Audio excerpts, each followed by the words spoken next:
Hi there. This is Afro Perspectives. Frederick Shava, the Minister of Foreign Affairs, read a speech at the 79th session of the United Nations General Assembly in New York on behalf of Emmerson Mnangagwa. Shava asked for 5.8 billion in US dollars for food aid. Yes, you heard me right. 5.8 billion US dollars for feeding people across Zimbabwe in its rural communities facing starvation because of the worst drought in living memory. It's all very well extending that begging bowl to reach Western governments, but what about Emmerson Mnangagwa's own regime? What is it they are doing to feed their own compatriots? But before we answer that burning question, please hit the like and subscribe button and don't forget to smash that bell so you will be notified when we bring out new content. As you all know, Emmerson Mnangagwa could not make it to New York.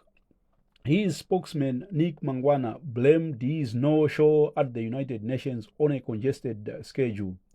Instead, his foreign minister, Frederick Shava, delivered the speech on Mnangagwa's behalf, and judging from the reaction from his audience, he made a good job of it.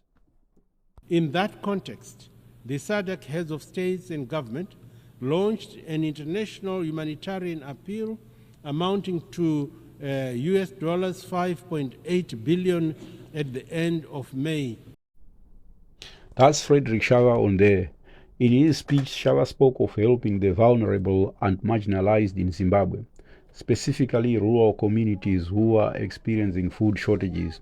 I definitely empathize with our brothers and sisters who are experiencing hardship in the rural areas because of drought. It's a tragedy and any form of help is welcome. However, it is humiliating to beg for food when Emmerson Mnangagwa's regime is busy dishing out bribes to its allies, both inside of Zimbabwe and abroad. Just this past week, Emmerson Mnangagwa handed over 273 Isuzu all-terrain vehicles to chiefs. Those vehicles are worth a cool 23 million US dollars.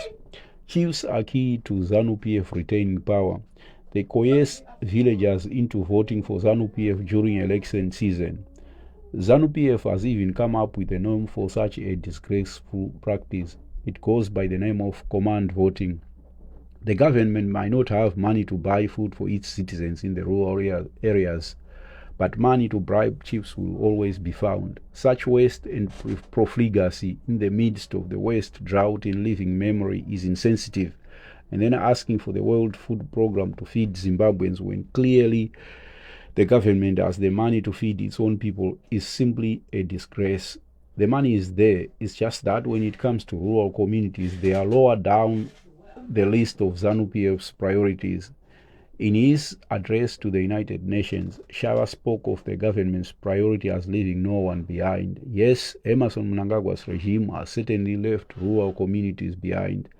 School kids learn under mango trees because the government cannot build schools, additional schools that is. And what is even worse, primary school kids are now dropping out of school because they cannot afford the required school fees and uniforms. So what happened to free education for primary school kids? Has it all come to this? And then you have pregnant women in places like Bridge. They have to cross the border to give birth at the Musina Hospital in South Africa because the maternity unit back home in Bridge has no equipment. For Emmerson Mnangagwa and his cabinet ministers saying what the global donors want to hear is what we now expect from them. Anyone who dare question those extravagant claims is labeled an enemy of the revolution, a detractor. This is Emmerson Mnangagwa himself addressing the Zanu PF Politburo just a few days ago. Chronic attacks of detractors and their brute falsehoods have consciously failed to divide our country or collapse our economy. So there you have it. Instead of coming up with innovative policies to address the crisis in Zimbabwe, Emmerson Mnangagwa's regime chooses to engage in a propaganda blitz to those in Zanu PF and the top hierarchy of Emmerson Mnangagwa's regime. Pointing out their lopsided priorities amounts to economic sabotage. Pointing out the inconsistencies in what the regime is doing gets one labeled a chronic detractor manufacturing falsehoods. It's that Mutengesi philosophy again. It's this idea that anyone pointing out the obvious is selling out to the enemies of the revolution. So what happened to fairness and alternative options? To Emmerson Mnangagwa's regime, the ideal Zimbabwean is one who wears those green and yellow blazers bearing his portrait, and those women who sing and ululate at airports wearing dresses bearing the big man's portrait. There is nothing unpatriotic about pointing out the hypocrisy of an intellectually bankrupt regime squandering public resources on vanity projects while at the same time begging international donors to feed rural communities starving because of the drought. Take Rwanda, for instance. It is only a postage-sized country in the middle of Central Africa and one of the poorest countries on the continent. Yet, when it comes to giving a helping hand, they can actually afford to give 1,000 tons of food aid to Zimbabwe. Meanwhile, Emmerson Mnangagwa's regime can afford to give 2.5 million Namibian dollars to the SWAPO, the ruling party in Namibia, for its election campaign. And then take the case of the ANC. It is the richest liberation movement on the continent, but that would not stop Zanu PF giving them loads of cash, $3 million US to be precise. There is nothing wrong with appealing to the international community to help with drought relief. The point is that providing for the welfare of Zimbabweans is the government's sole responsibility. If the government had started off with directing resources to the needy and starting in rural communities, and then they are actually showing those clips on ZBC TV, then it would actually be discharging its responsibilities and obligations. But what we get Emmerson Mnangagwa and his whole cabinet parading themselves in front of television cameras, displaying row after row of expensive Japanese-made all-terrain vehicles. And those vehicles went to the chiefs, their allies in plundering Zimbabwe. The starving poor in rural communities have to do with handouts from Rwanda, while money that should have bought the needed staples like maize meal goes to pay for top-of-the-range trucks for the chiefs.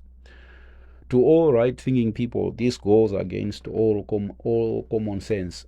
Why not feed people first and then deal with luxuries later on when the situation has improved? However, Emmerson Mnangagwa is more worried about Zanu PF's survival than the welfare of the poor in rural communities. Donating money to both SWAPO and the ANC is an insurance policy. It ensures that Zanu PF has allies in the event of Zimbabwe encountering problems in the SADC region. Emmerson Mnangagwa's regime has a poor record, especially when it comes to holding free and fair elections. It is busy dishing out Zimbabwean taxpayers' money to liberation movements across Southern Africa. This ensures that were Zanu PF to hold another contested election and the opposition challenging those results, South Africa and Namibia would look the other way. In the clip I showed you above, Emmerson Mnangagwa talks of detractors manufacturing falsehoods.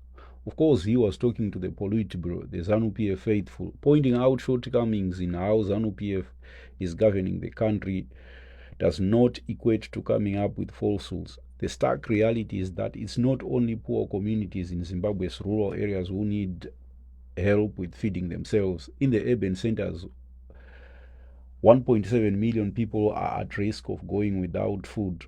All in all, 6 million people across the four corners of Zimbabwe need help with food. That task cannot be left to the World Food Programme while Emmerson Mnangagwa and his regime continue to dish out goodies to their allies both in Zimbabwe and abroad. It's not good enough to go into Hwange National Park and slaughter 200 elephants and then pretend that that's the trick. What happens when the meat from the elephants run out? Emmerson Mnangagwa made out the call for food aid as chairman of SADC. Had Emmerson Mnangagwa attended the 79th session of the United Nations General Assembly in New York, this would have been his greatest achievement as president. First, besides losing an election and most Zimbabweans disputing his chairman of SADC, it would have demonstrated Mnangagwa as leader of the SADC bloc. He wants to be accepted as a respectable elder statesman. But the truth is, this is a dictator in the making. However, earlier on this week, he received death threats from his generals, and he had to stay home to keep an eye on his enemies. In short, he feared a coup d'etat. Emmerson Mnangagwa can bribe the chiefs with top-of-the-range Japanese all-terrain vehicles, donate for the election campaigns of ruling parties in both Namibia and South Africa. But he faces a formidable enemy back home, his own generals. He can bribe them with seats in the Politburo, but that won't solve the problem of a looming coup d'etat. And then there is the economy and the collapsing ZiG currency. Emmerson Mnangagwa can be forgiven for appealing for food aid. After all, it's El Nino and the drought. However, this regime can do something in terms of sorting out its priorities. Thank you so much for taking your time to follow this discussion, and if you have not subscribed, please subscribe and give me some likes, and please share with your friends. Thank you. Siyabonga. Bye.